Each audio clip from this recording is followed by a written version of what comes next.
Duval. Welcome to Bleav In Jaguars. I'm Bucky Brooks.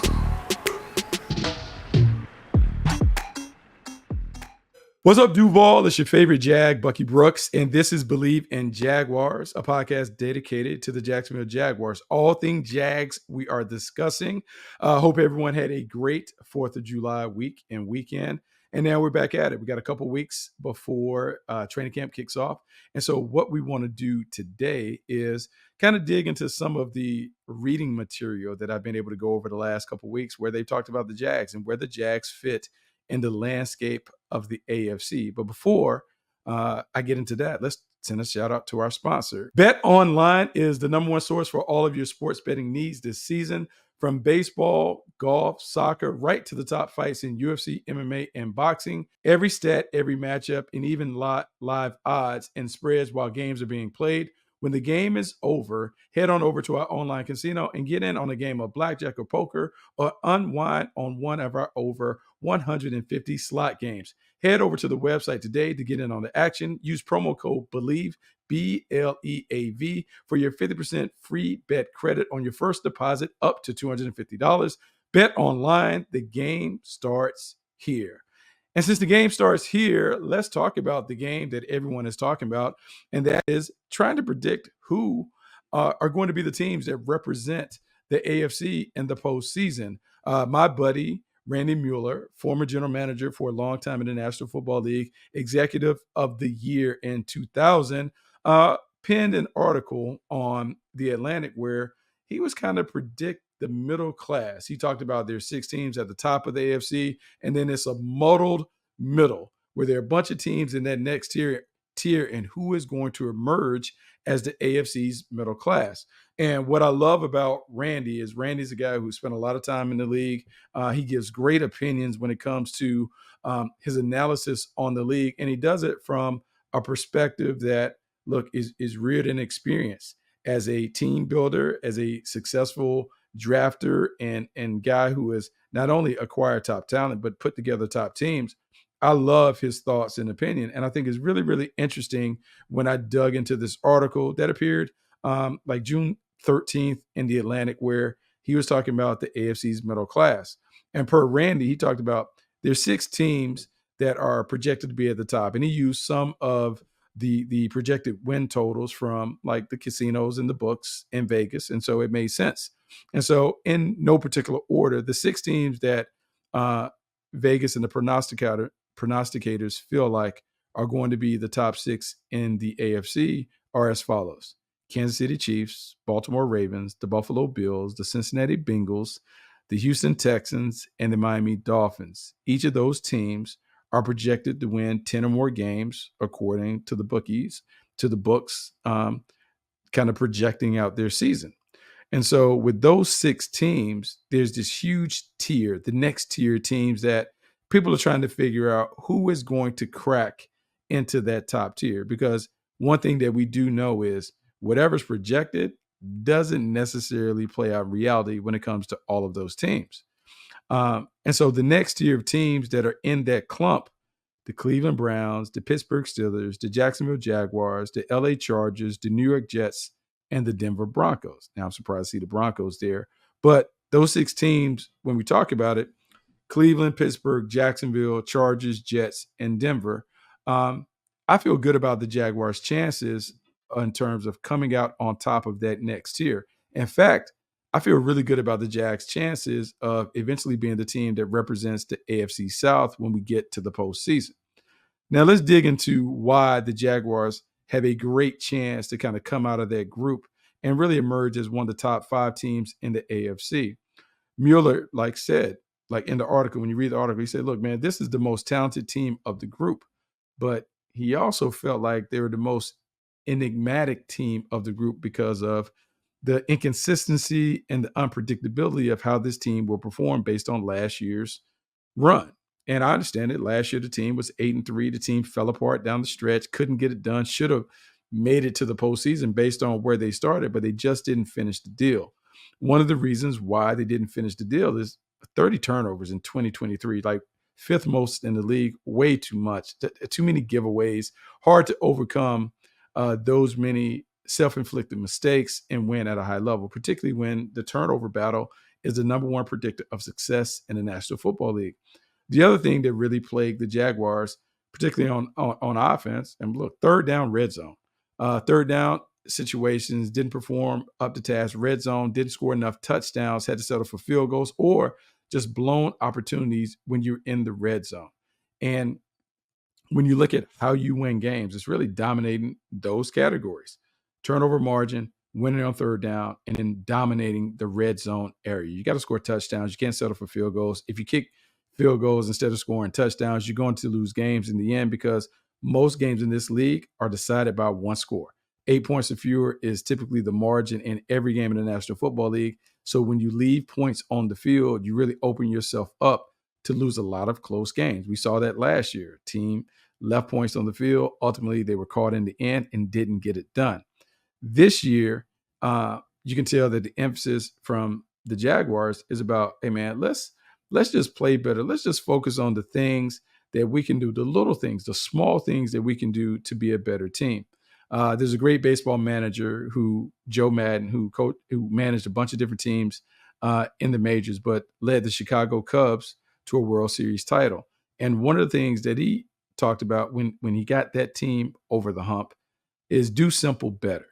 And the whole theme behind doing simple better was, hey, let's do the routine things better than anybody else in the league. And so in baseball terms, that's a fielding, hitting, running. Let's just be great at those little things. It doesn't have to be extraordinary. Let's just be great at those little things. In football terms, I can imagine Doug Peterson saying, hey, let's do the simple things better. Let's block, let's tackle, let's take care of the ball, let's take the ball away, and then let's find a way to dominate the kicking game. Just being simple will give the Jaguars an opportunity to win games. When you really look at the schedule last year, and we can't continue to harp on 2023, but we will until we're able to kick off 2024. When you look at last year and the way this team faltered, a lot of it was self-inflicted miscues. Not getting lined up, not tackling well, failing to block the proper guy at the point of attack, losing at the line of scrimmage, and then just failing to make the routine plays when the routine plays were there to be made. If you simply clean up those things, and we'll throw in the penalties, pre-snap and foolish penalties, if you get rid of those things, you're going to have an opportunity to win more games than not. And for the Jaguars, it really is as simple as what Joe Madden said to his team with the Cubs when they won the World Series. Do simple better. And doing simple better, look, it boils down to the entire team, but it also boils down to a handful of players on each side of the ball really making the plays that are there to be made. So what I want to do is I want to identify 3 guys on offense, 3 guys on defense that need to play well for the Jaguars to break out of that middle class and to move in the upper echelon of the AFC. On offense, look, let's be honest, it starts and ends with the quarterback, number 16, Trevor Lawrence. Trevor Lawrence got the payday, he got his money, he got the bread. There are expectations that come along with that. And I'm sure he is fine with that. He talked about winning is the thing that is most important for him. Now that everything is behind, it doesn't really change his approach. But what we will say, because as fans, we will look at him and we will look at him a little differently because he is in the $50 million club. There is an expectation that he has to play at a high level for this team to win. And so we want to see him play at a high level. For me, what that looks like is Trevor Lawrence executing and being efficient in the key areas of the game. We talked about it. Third down, red zone. You have to be able to win in those areas. Third and medium, third and critical. When you need a key throw, Trevor Lawrence has to make the throw. He has to put it in the strike zone. The receiver has to catch it. They have to move the chains. They have to be able to do it. In the red zone, when it is tighter windows, condensed field, everyone knows that the ball has to be fit into a tight window. Trevor Lawrence has to make good decisions, but he also has to make the throw. And the delicate balance that Trevor Lawrence has to keep in mind is when you're the franchise player and you're the quarterback and there's a lot riding on your decisions, you have to know when to be the gunslinger and when to play it more like a managerial type quarterback. You have to understand time, score, situation.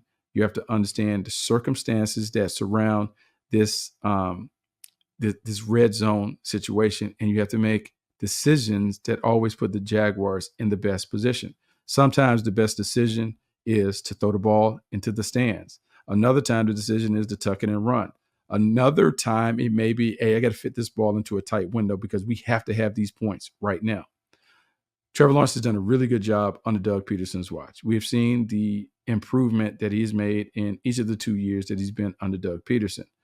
But the hardest jump in the National Football League is to go from good to great. Trevor's been really good. Now they need Trevor to go great for this team to get over the top. And a lot of it has to be him making better decisions with the ball on third down and red zone. The final area that he needs to work on, turnovers. Everyone has put up the stats and they've talked about it. Hey, let's look at a blind resume. It ends up being Trevor Lawrence versus Daniel Jones. The turnovers are nearly the same.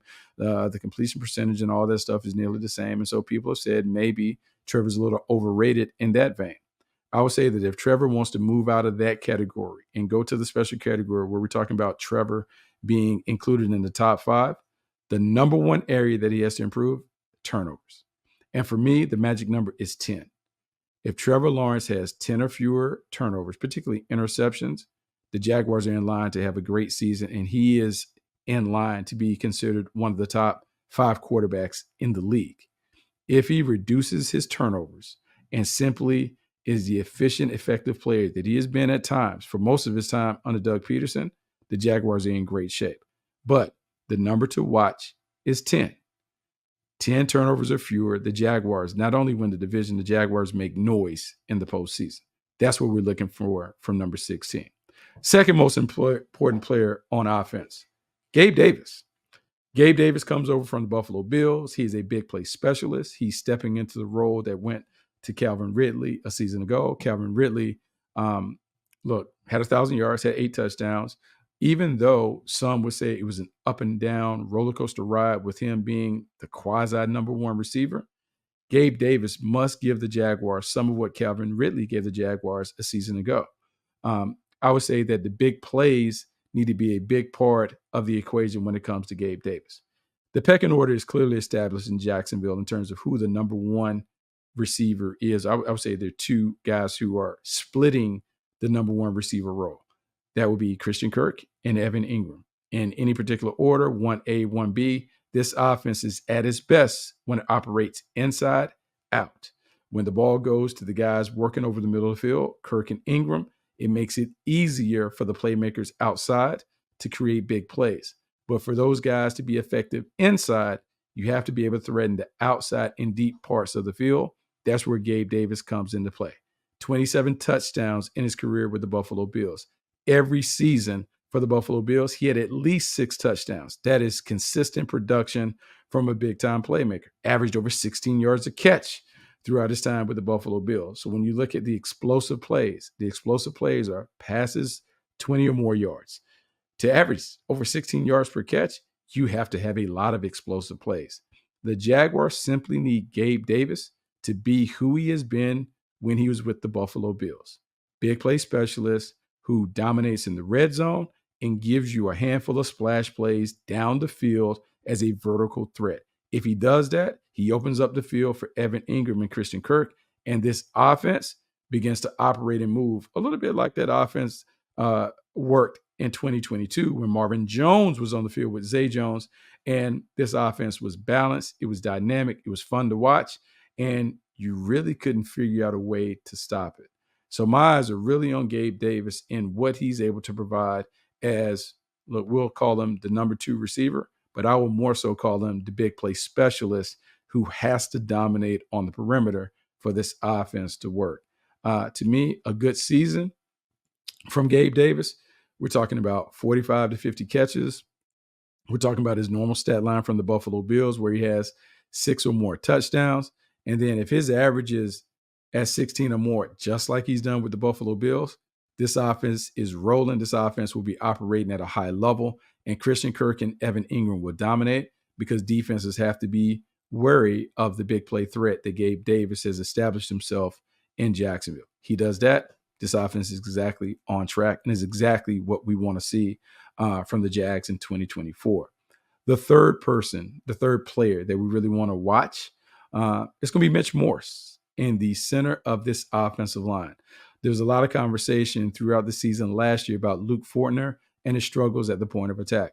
Even though the coaches stood up for him, Doug Peterson really did a good job taking up for him, saying everything wasn't on him in terms of some of the struggles on the interior. Let's be real. Luke Fortner had a tough time at the point of attack. Lack of strength, lack of power, maybe even a lack of physicality at the point of attack really did the Jaguars in, particularly when it came to running the football. I've talked about the stat numerous times. The Jaguars had the second most, 0-yard gains or negative gains in the running game. I mean, 26.5% of their runs were either stopped at the line of scrimmage or there were tackles for losses. Can't have that many negative plays if you want to be successful in the league. And a lot of it falls on the shoulders of the pivot, the center. The center has to make sure he protects the inside. He also has to make sure that Trevor Lawrence is protected in pass pro. Bringing over a veteran, Mitch Morse, who has been a winning player, who is protected for Josh Allen in Buffalo, that will certainly help Trevor and this offense get back on track.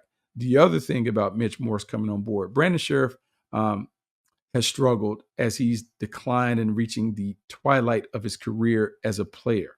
When you have a veteran player like Mitch Morse playing alongside a veteran and Brandon Sheriff, sometimes, man, that experience will allow you to do some tricks and some tactics that can make up for some of the physical deficiencies that you see when it comes to Brandon Sheriff. Having Mitch Morse in the middle will allow this team, this unit, to play better as a collective as opposed to playing as 5 individuals. And if they play as a group as opposed to a bunch of individuals, this team can mask any flaws that appear and arise at the line of scrimmage. When we talk about the starting offensive line, Cam Robinson, Ezra Cleveland, Mitch Morse, Brandon Sheriff, and Anton Harrison, to me, they have the potential to be a top 5 offensive line. There are some questions, particularly in Brandon Sheriff being available and being able to play at a high level, but the rest of the unit is rock solid. Jacksonville just needs Mitch Morse to do his job as the traffic cop, as the security guard on the inside, to make sure that there are no leaks at the point of attack between the tackles. If they can shore that part up and improve as a run blocking offensive line, now this team can operate the balance that will really, I would say, unlock the explosive potential of the skill players on the perimeter. And we will see a team that finally gets up to the top of the charts when it comes to scoring per game. So on offense, the 3 guys that are critical to the success of the Jaguars, Trevor Lawrence, Gabe Davis, Mitch Morse. But as much as we love to talk about offense, your championship teams are built on the defense. And when I look at the defense, there are 3 players that must stand out, that must dominate for this team to play really well. Last year, when we looked at the defense stood out in moments. They did a really good job of taking the ball away, particularly early in the year. That's how the Jaguars ran out to an 8-3 start, even though the offense was sputtering. You can make the case that the defense really carried the water the first half of the season because they were able to create turnovers. They got timely stops. They made plays when the team needed a play to be made, and they did it. New defensive coordinator comes over. Ryan Nielsen replaces Mike Caldwell. The expectation is going to be the same. You got to get turnovers. You got to make splash plays. You have to find a way to get enough stops to allow this offense to have opportunities to find their rhythm. And to do it, you need some guys to step up. And one of the guys to step up must be Trayvon Walker. Trayvon Walker had a spectacular sophomore season. He and Josh Allen combined for 27.5 sacks. Josh Allen had 17.5. Trayvon Walker went over double digits. We saw him play outside. We saw him at the end of the season begin to get some of that inside pass rush that people have talked about. His size, his length, his physicality, his athleticism. He has a lot of the tools that you look for in an elite pass rusher. I will say this. He's more of a bull in a china shop at the line of scrimmage as opposed to a polished pass rusher, but that doesn't matter. That is more than enough to be an effective Robin to the Batman and Josh Allen. We know that Josh Allen is going to command a lot of attention coming off the year that he had. Pro Bowl honors, 17.5 sacks, was in the conversation, one of the best pass rushers in the league. That automatically means offenses are going to pay real close attention to him, slide of protection that way. That should create more one-on-one opportunities for Trayvon Walker. The other addition to the defensive line, Eric Armstead, will also ensure that Trayvon Walker gets more one-on-one opportunities. Whether you put Eric Armstead in the nose or the three technique, wherever he is on those pass rushing situations, the defense has to pay attention to 41, and you have to at least pay close attention to Eric Armstead based on his veteran status, his experience, his resume, his ability to be able to get to the quarterback and create disruption. That bodes well for Trayvon Walker. Trayvon Walker has a little position flexibility where he may be able to rush outside. He may be able to kick down inside. Maybe they have a NASCAR package where you potentially see Josh Allen, Eric Armstead, Trayvon Walker, and maybe even Devin Lloyd coming off the edge to be able to really get after the pass in these obvious passing downs. Trayvon Walker's ability, his athleticism, his toolbox should enable him to play outside or inside and be a disruptive force. We need to see that for this defense to play at the level that it needs to play to create turnovers and opportunities for the offense. Second player that must play well. I mentioned him. I talked about the NASCAR package potentially that the Jags could utilize to get Devin Lloyd on the field. Regardless of how they deploy him, Devin Lloyd has to be a factor in year 3. Last year, we saw a major difference in terms of his game, his second season in the league. Settled in, played well as an off-the-ball linebacker, even though it wasn't the most natural spot based on how he played at Utah. Well, now you really want to see him begin to create the splash plays that were really a big part of his resume when he was coming out of Utah. This was a guy that got sacks, got interceptions, forced fumbles, was all over the field as a bit of a Tasmanian devil. This defense, this scheme should allow him to get back to being able to do those things. Devin Lloyd's a first-round pick. And as a first-round pick, he's expected to be a blue-chip player for the Jaguars. To allow him to play, to help him play at a blue-chip level, you got to put him in a situation where he's comfortable.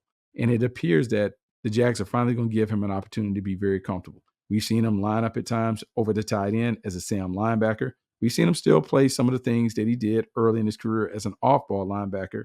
But one of the areas that we haven't seen him fully unleashed and unlocked, being a pass rusher, a situational pass rusher that can get after the passer, whether it's a blitzer or whether it's as a traditional defensive end coming off the edge, allowing him to utilize some of those pass rush skills that made him a first-round pick, to me, would put him back in his comfort zone, but it also would give the Jaguars the flexibility to really come after people in a bunch of different ways.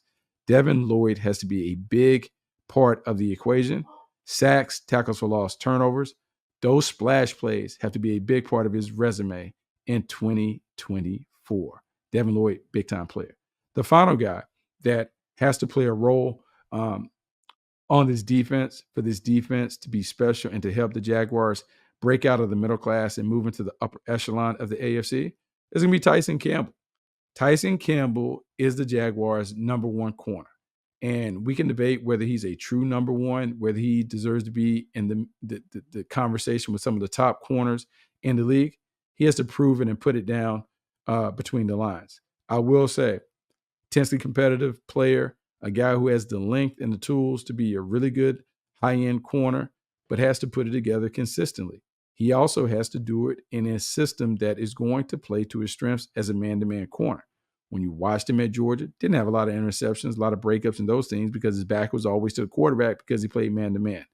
He now has to be able to win those one-on-one matchups. And if he is viewed and treated like a number one receiver, he has to go number one corner. He has to go shadow the top guy from the opponent. If they're playing left and right corner, and he's playing on the left side and he's playing to the quarterback's strong side, yes, he's going to face a barrage of passes and those things. That's great.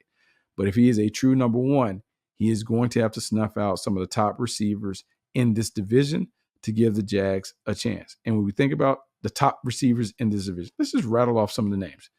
Calvin Ridley, DeAndre Hopkins. Whew, tough. Stephon Diggs, Nico Collins. Tough. Michael Pittman in Indianapolis. In the division, there are more than enough guys that you can throw Tyson Campbell on and say, hey, we need you to tip the field in our favor. And the only way we can do it is if you can match up on this player and allow us to double team on the other side. That puts us in a situation where we can have success. Tyson Campbell has to be up to the challenge. He has to be up to snuffing it out. He has to make windows very, very small for the quarterback. And the way that we can judge that, completion percentage, passer rating allowed. If he is blanketing wide receivers and making it very, very difficult for guys to find those windows, terrific for him. If he's knocking the ball away and preventing them from moving the ball down the field, stringing together completions, terrific for Tyson Campbell. If he has more breakups than interceptions, that is fine, because if he's playing a lot of man-to-man, he is not going to see the ball out of the quarterback's hands, and it is highly unlikely that he's going to get a bunch of turnovers if he doesn't see the ball out of the hand, which is what zone corners typically have the luxury of doing. They see the ball come out of the hand so they can pick it off. He's not going to do that because he's going to be locked in man-to-man coverage. If Tyson Campbell lives up to top billing as a number one corner, the Jaguars are in line to have a successful run on defense and really make life miserable on opponents. So offensively, Trevor Lawrence, Gabe Davis, Mitch Morse. Defensively, Trayvon Walker, Devin Lloyd, Tyson Campbell. 6 guys who must play critical roles to help this team get over the hump. If the Jaguars are going to go from being a middle-class team to an upper echelon team in the AFC, those 6 guys have to bring it. So let me hear your thoughts. Comment. Make sure you hit me up, whether it's in the comments on Bleav In Jaguars on our YouTube channel, whether it's hitting me up personally on Twitter at Bucky Brooks on X. Make sure, like, I hear your thoughts. I want to have a running dialogue with what you guys think, particularly on this article that Randy Mueller penned in The Atlantic. Make sure you guys rate, review, subscribe to the podcast on any of the podcast platforms that you're currently getting your podcast. Make sure you tune in to the Bleav Network on Fubo. Make sure you check out all the great content that we're producing. As we're getting closer to the season, we're going to be doing a bunch of great things within the community. I'm excited because we're going to have real stuff to talk about. No longer will we talk about the projections and predictions. We'll begin to talk about performance shortly. I'm excited about that. Until next time, I'm Bucky Brooks. This is Bleav In Jags. I will talk to you next week.